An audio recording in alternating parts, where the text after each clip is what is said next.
I'm on a quest to find music and art. Supporting local talent is the place I start. Yeah, this is our culture, the place to be. Games, books, arts and crafts and jewelry. This the guardians of the geekery. This the guardians of the geekery. This the guardians of the geekery. This the guardians of the geekery. And now for today's episode of Guardians of the Geekery with your hosts, Matt, Carol, and Joey.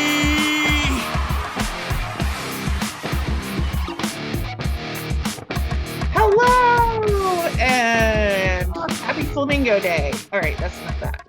Okay, so it was really cute for while it lasted. We are going to have another episode of the Geekery Market. We are sans Matt today. He's having a little technical difficulties in his non-disclosed superhero location. But we will forge on ahead. And we want to remind you, this is a special series to highlight some of the folks that are going to be at this year's Geekery Market, including some new folks. Geekery Market, what is it? When is it? It is Saturday, November 15th from 10 a.m. to 4 p.m. at Cabarrus Arena and Events Center. We are going to be in Event Center B.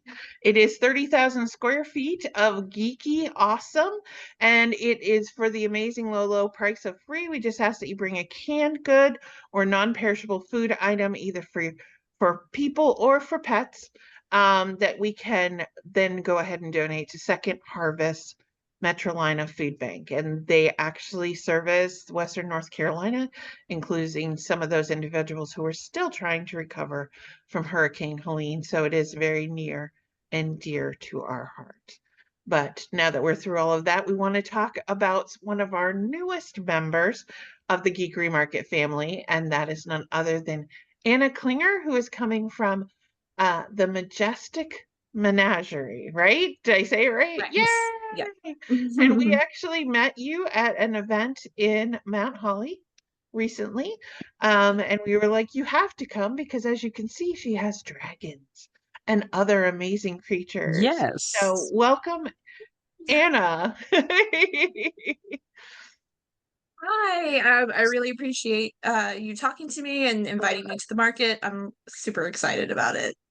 Yeah, we are so excited to have you. And so tell us a little bit, you are one of our newer artisans. So tell us a little bit about how you got started making these wonderful creatures and characters, and which ones are you going to be bringing to the market with you? So I've been sewing most of my life, and about making clothes, and I run a costume shop by day, and so I've been sewing wild and wondrous things for 40 years. But about 5 years ago, during the height of pandemic, I had two young kids, and we decided we weren't going to go home for Christmas that year, because my family lives out of town. And I decided, oh, I need something. And I started looking around at things that I could do at home, and they love stuffed animals. They love soft things. And I came up with these patterns and both my kids really loved dinosaurs at the time. They still do. And so I created a pattern to make these large stuffed dinosaurs, came up with a couple different kinds, and made each one of them a dinosaur. And they loved it, and they still love them. They ride around on them in the hallway. They lay on them to read.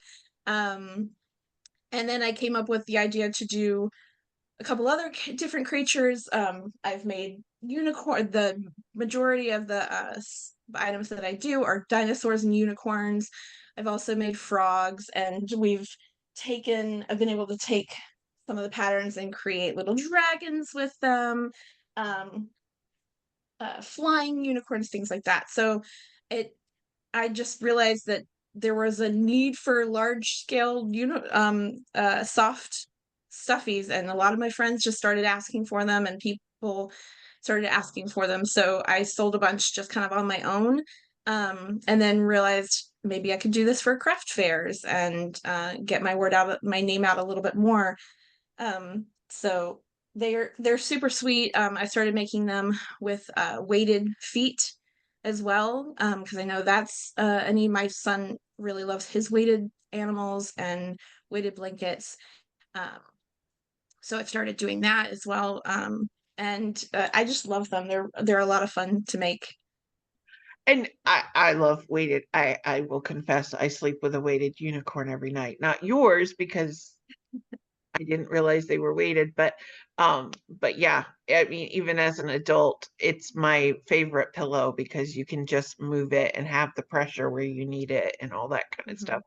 And for those of you who are listening to our podcast but are not on the YouTube, or on our website watching the video, please make sure to log in and do that, because you can actually see the creatures. And one of the unique things is you're making it out of fabric.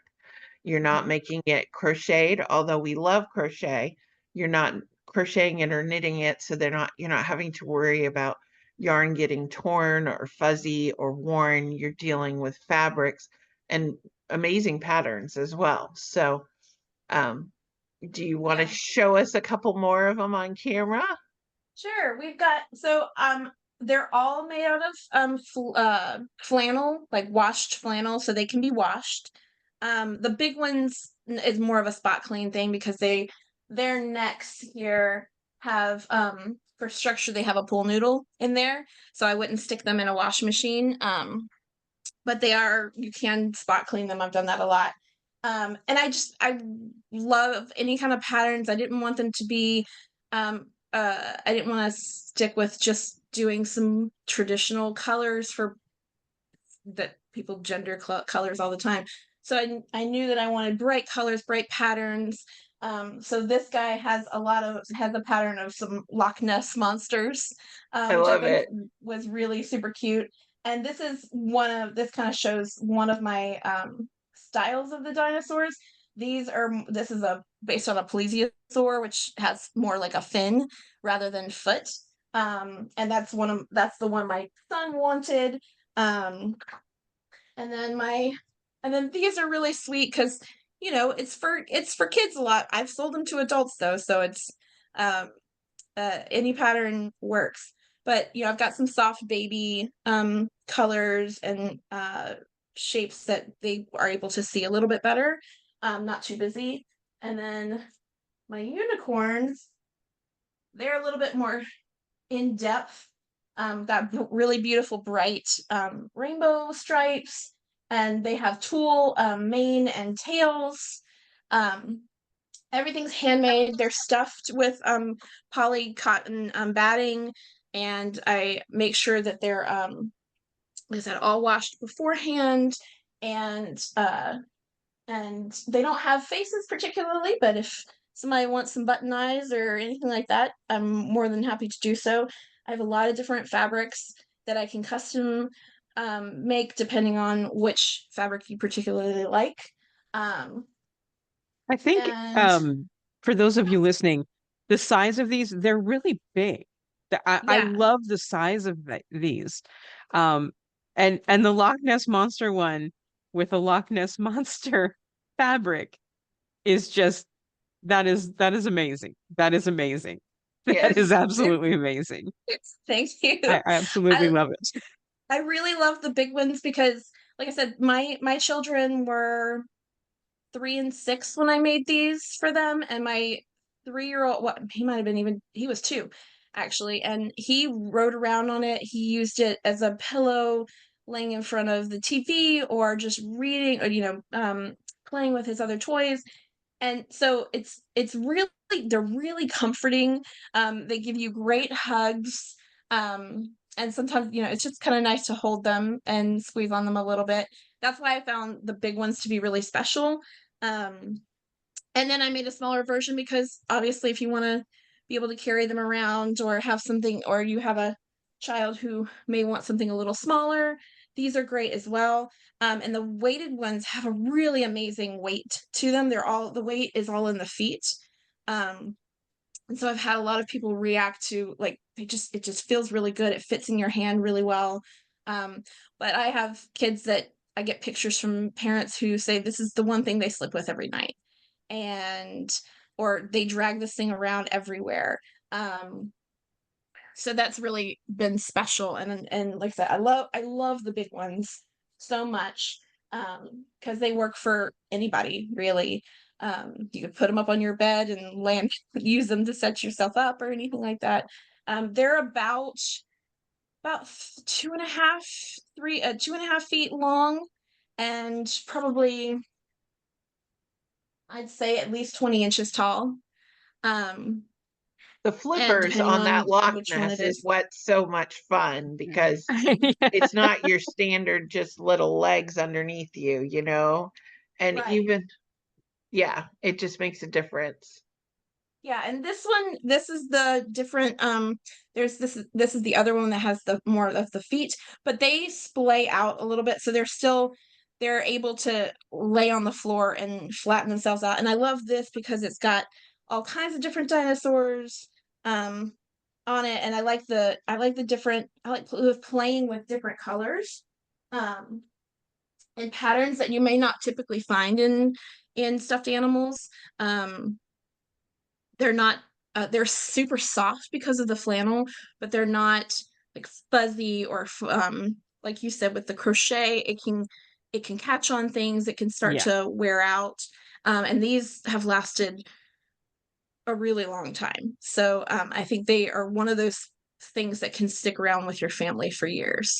Yeah, they're really that practical toy. Now, listen, I have a lot of crochet items that I own, but sometimes I feel like I put them someplace because I'm afraid of people playing with them too much, right? And these are playable creatures.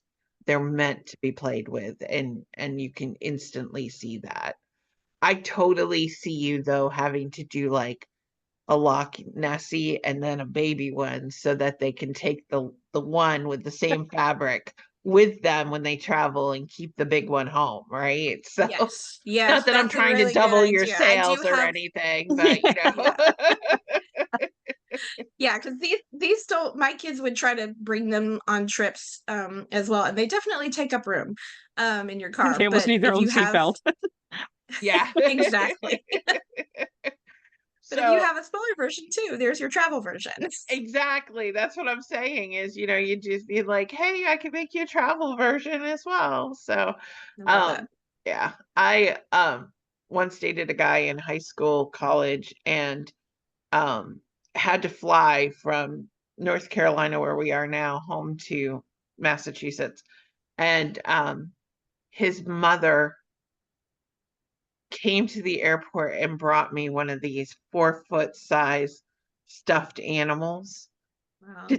And then I had to figure out how to take it through the whole airport. And, you know, and fortunately, I was on like a little jumper plane to a bigger airport. And so on that particular flight, there was an extra seat so I could put it in the chair beside me. But it was like, it was really cute and sweet. But then I had to go to the bathroom at the airport. And what are you supposed to do with this huge? Because it wasn't one of those sit ones, it was a floppy. Yeah. And I was like, I either had to find a little kid that I didn't feel was going to run off with it and ask them if they would hold it while I went into the stall, or to have to bring them and the suitcases and everything in there with me. I was just, yeah. So but totally would be like a pillow when somebody goes on sleepaway camp, be like, this is my pillow and my stuffy all at the same Mhm. time, right? So Yes. Yeah. Yeah, they're great because I do love the larger than life giant stuffed animals, but they take up a lot of room and they are really cumbersome to travel around with and everything. So I feel like this kind of serves that need of needing something a little bit larger than just handheld while not being so overwhelming that you couldn't put it in the car if you really had to, yeah. or you couldn't use it as a pillow. Um, and then again with the smaller versions, you got a travel size if you want to buy one and then buy a second one, either same material or different. So I think that's really important for people to think about as their thing. I know everyone has a lot of kids have loveys and stuffed animals, and as a parent, I know I have way too many for my children. But this is like getting something I think handmade, hand created, not in a factory. Um, that you can customize a little bit is and something that you're not going to necessarily see in a Walmart or even a regular independent toy store. Absolutely. It's pretty special and something that the kids are always going to remember. Are you a self-taught sewer, or were I you? learned when I was 8 from both of my grandmothers were home ec teachers. And so I learned to sew from them when I was a little kid. I was the only grandchild out of 10 that wanted to learn how to sew, and apparently, according to my grandmother, had the patience to sew. And I've been doing it ever since. I started, my very first project was a stuffed leopard that I made by hand, and I remember distinctly sitting on my grandmother's couch sewing him up and putting little he's the ugliest thing I've ever seen, but I still have him. I still have him in a box because he was the first thing that I ever sewed, and I have that memory of doing things with my grandparents. So I've always loved sewing, and then I got into clothes and other things. But this kind of brought me back to that a lot, being able to make something for my kids. Because even though I don't sew, even though I sew for a living, and that's what I do all the time, I actually don't make too many things for my children except at Halloween. Because I sew all the time, and so I come home and I'm like, I don't want to do this again. So this was something that they really love. They have some blankets that I've made them, of course their costumes and stuff, and these dinosaurs have always been really special to them, and they've taken good care of them, even if they've whacked each other with them a few times. They've beat them up, but they're still in really good shape. And have always been a really precious thing to give them.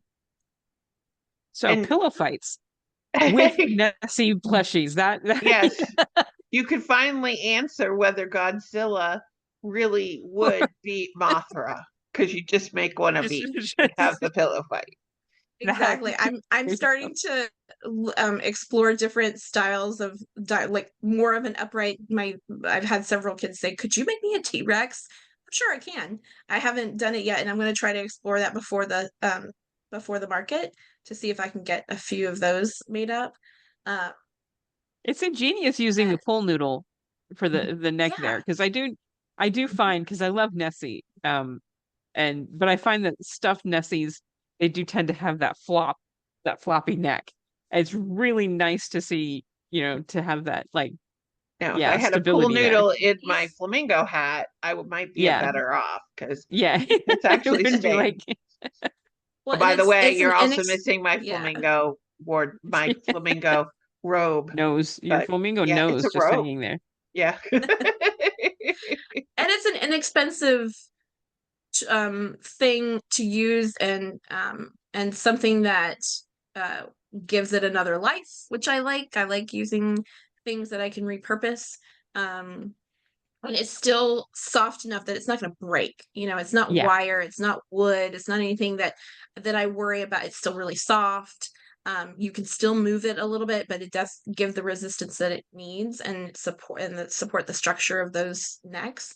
That is awesome. And so it seemed to be the best. I was exploring it, and I said, yeah, I think we can do this, and it works really, really well, and it keeps it light, which I like. Yeah, no, absolutely. I would never have known it had you not said that that's what that was. So I've tried making like long neck, or things with that structure, and you just like stuff batting in there until it doesn't move, but inevitably the batting just starts to There's separate. always going to be, I mean, the small ones don't have a bunch of structure in it. It is more stuffed, and you can move them a lot. I stuffed the heck out of these guys, and there's always going to be a point where it just where there's a starts to joint, and it starts to separate and soften, and things will start to fall over a little bit. But the large ones, neither one of my kids have a structure in their necks, because it was the first one I did. And theirs flops over all the time. They actually love it because they can like pull on it and mess around with them. So they don't mind. And every once in a while, like every year or two, I'll open them up and stuff them a little bit to give them a little bit more life. But generally, these seem to fit that issue, fix that issue really well.